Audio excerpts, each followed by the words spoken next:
Hey guys, my goal here is to provide you with a very strong argument as to why we need to reopen society and the economy almost immediately, or at least begin the stages of doing so. I know that there are some people that are in favor of this, there are some people that are against it.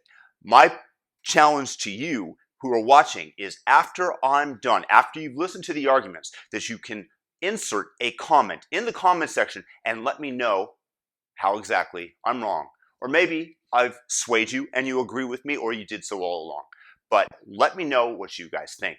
The first thing that I'm going to do is I'm going to steelman the opposing side. I'm going to tell you the reason why people desire to keep the economy and the country closed. Basically, what it comes down to are needless deaths. Nobody wants anybody else to suffer, to die needlessly. The presupposition is that people will die via no fault of their own because somebody will go outside, interact with somebody else, contract the virus, be asymptomatic, be in another person's presence who's more vulnerable to disease, pass it all on to them, and then they will die. This is not their doing. This is not their fault. This is just a reason to keep society closed, to keep quarantine, to keep indoors, because nobody wants people to die needlessly.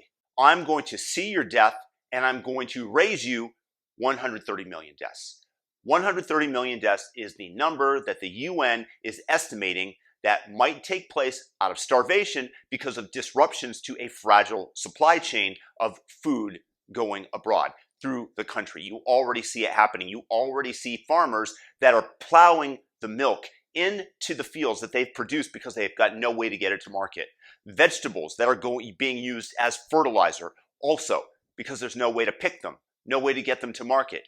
Pigs and chickens that have been euthanized recently, or that they plan to, because again, there's no distribution mechanism. This will cause massive starvation, which nobody wants. Assuming that 2% of the world's population die of COVID, that's approximately the same amount that the UN estimates will die of starvation. At some point, we're going to develop herd immunity. That's what Sweden was shooting for. And yes, Sweden is by magnitudes worse off than their neighbors, Norway and Denmark. The problem is that, again, and I'm going to bring this up later, the only thing you're doing is delaying the inevitable. You're delaying the number of deaths that are going to take place by keeping everybody indoors. That virus is still going to be there. Now, also in terms of deaths, you have people that are on a mental precipice that are going to eventually jump off. There are serious mental repercussions to keeping people indoors. You are already hearing of people taking their own lives because they are in the fragile mental state, and this is exacerbating how they're feeling. This is exacerbating the situation for them.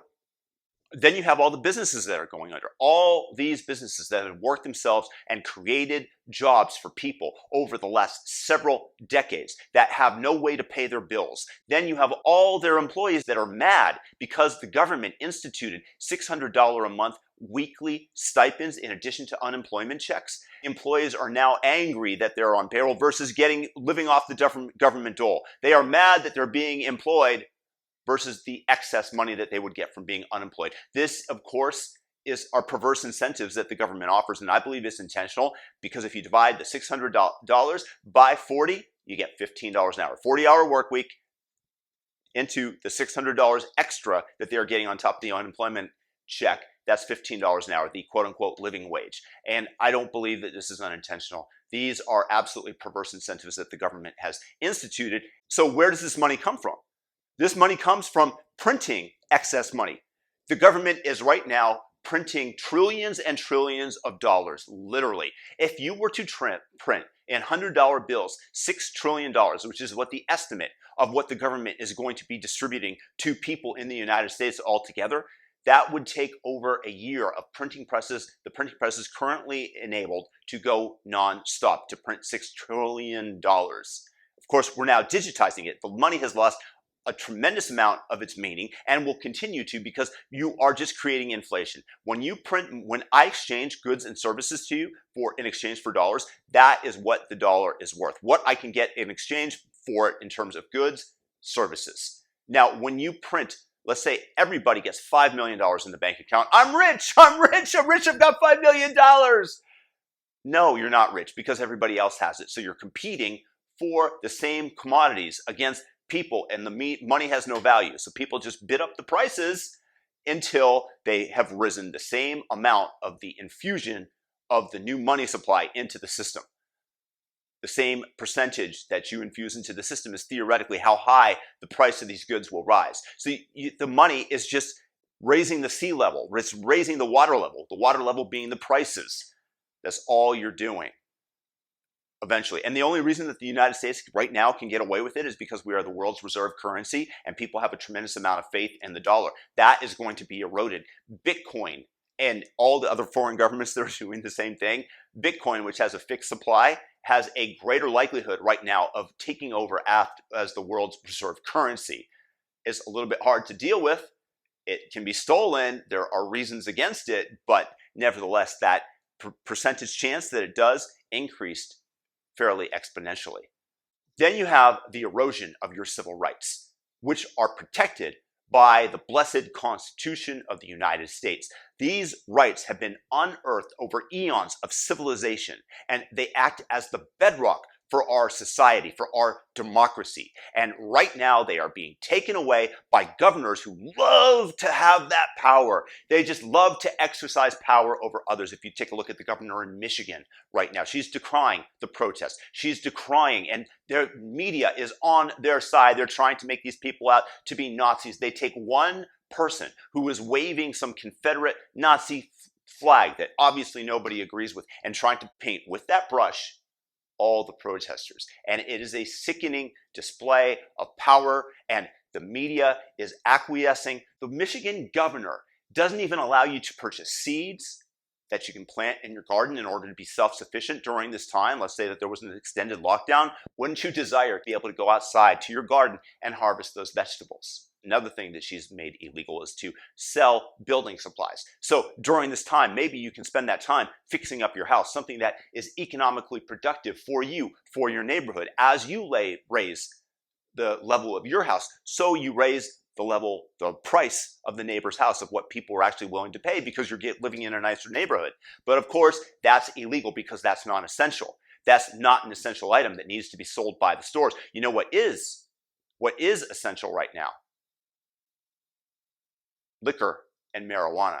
Marijuana dispensaries are being kept open. This substance that wasn't even legal until a few years ago in the majority of states where it's currently legal in, is now an essential substance, as is liquor. What, do they just want to keep you sedated? That's a real question. Why would these stores be open versus building supplies? Because they want to keep you sedated. It has to be. What else could it be?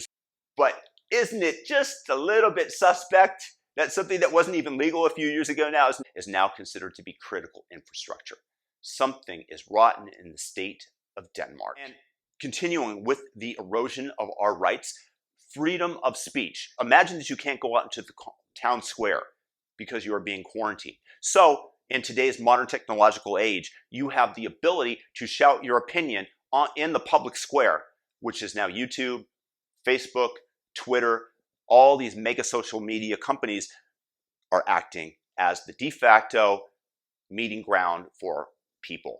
And they are now banning anybody who counters the official narrative. You have a small group that are deciding what is absolute truth. So for example, you have the WHO, the World Health Organization, which has become the only reputable source that you can quote about the virus. You cannot give any counter narrative to the WHO, according to YouTube, or else your video will be taken down. Perhaps like David Icke, you lose your channel and you lose your online presence entirely because you are countering the narrative. Now, I disagree with virtually everything that David Icke says. I think that he is a conspiracy theorist and does so for his own well-being.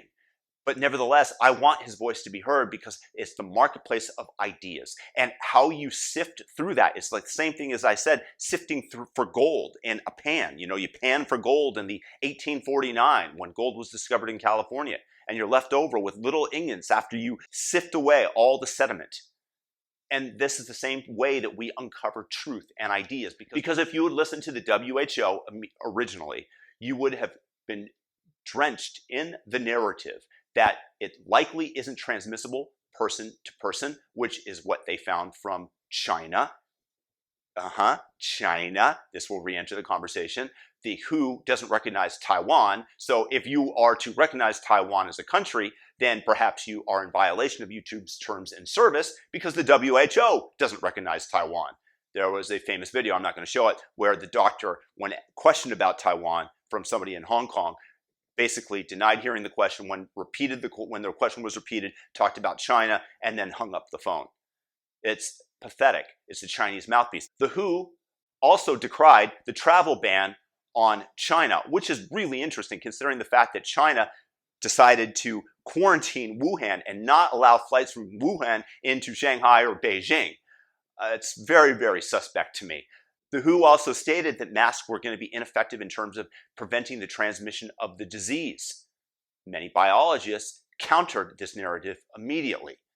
It was a BS narrative. The WHO got many things wrong. So imagine if you had been trying to help people during that moment and you had gone and stated that the WHO is wrong. YouTube strikes down your video. This is not how truth is disseminated. YouTube and other social media companies are deciding on the narrative that we are supposed to listen to. They are big brother. This is the ministry of truth in modern day times. And it's de facto the Chinese censors who are in control of the WHO and the narrative that they are espousing that are dictating what we can and cannot say.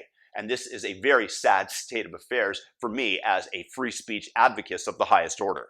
So I want to now move into checkmate position versus the counter narrative that we need to keep closed. My question, as I slide the queen to attack, what is really going to be that different 3 months from now? The virus, sadly, is likely here to stay. We are going to see continued outbreaks of the virus. The difference is we did not immediately overrun the hospitals. That was one of the good things about maintaining some form of quarantine.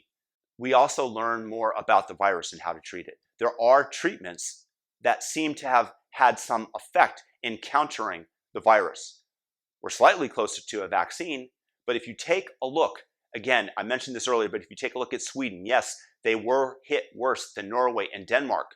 However, the theory behind that is that they are likely to growing a group immunity that will keep the virus from spreading, that will keep the lowest rungs, the people that are most at risk, free from the virus, because society simply won't spread it because there will be antibodies built up and the virus will not have the same effect on people. Sweden did not see such a horrible, horrible outcome in their country. They are far better off than the countries that right now they're further along down the road towards herd immunity and are far better off than the countries that have quarantined, that are just going to experience this at a later date. All you're doing by keeping the economy closed is delaying the inevitable. The virus will spread, it will come at us, but we still have the ability, if you are on the margins in terms of your health, if you have a pre-existing condition, if you're very obese, then you can self-quarantine and you have that right. And we as a society can even help you with that. We can provide food, but we can't provide food if the food supply chain is broken. We can't provide food to you if the money is worthless that the governments around the world are printing. And in trying to inflate our way out of this, you just can't keep printing more money. 3 months from now, the only thing that's going to be different is the fact that our economy would have been eroded. We can mitigate that by starting to reopen now in the stages that have been planned, but to do so as quickly as possible. This virus is part of our lives now. That's the sad reality of it. And yes, there will be more deaths, but we cannot risk 130 million people dying around the world of starvation. We cannot risk continued world instability politically. You've already seen Venezuela that tried to hijack a cruise ship and bring it to Venezuelan shore, ostensibly for the purposes of robbing everything that they had on board and using it for their own purposes. Funny enough, because the cruise liner was like triple-holed in order to battle icebergs, the Venezuelan Navy ship that tried to ram it sunk. It's sad for the people, but it is rather funny when you consider the fact that the thief got some comeuppance immediately. The world operates as a well-oiled machine. The machinery of capitalism, which provides us with the goods and resources, needs to keep moving. That means that food production has to take place. That means that people that have to continue to be able to pay rent so that fixes to the buildings can be paid for. Otherwise, you're going to see a complete breakdown of society. You're going to see far more death potentially via the starvation mechanism that I described earlier. We simply must reopen the economy. If you think I'm wrong still, by all means, leave a comment and let me know your thoughts on it. It's not that I'm totally uncompassionate to the fact that some people out there will lose their lives. I grant you that. It's that the cost on the other side is far, far, far greater. I believe that's checkmate. So if you think I'm wrong, if you think that I moved my pieces into the wrong positions, then by all means, let me know how. And if you think I'm right, feel free to chime in as well. Subscribe and share this video. Peace out and have a great day.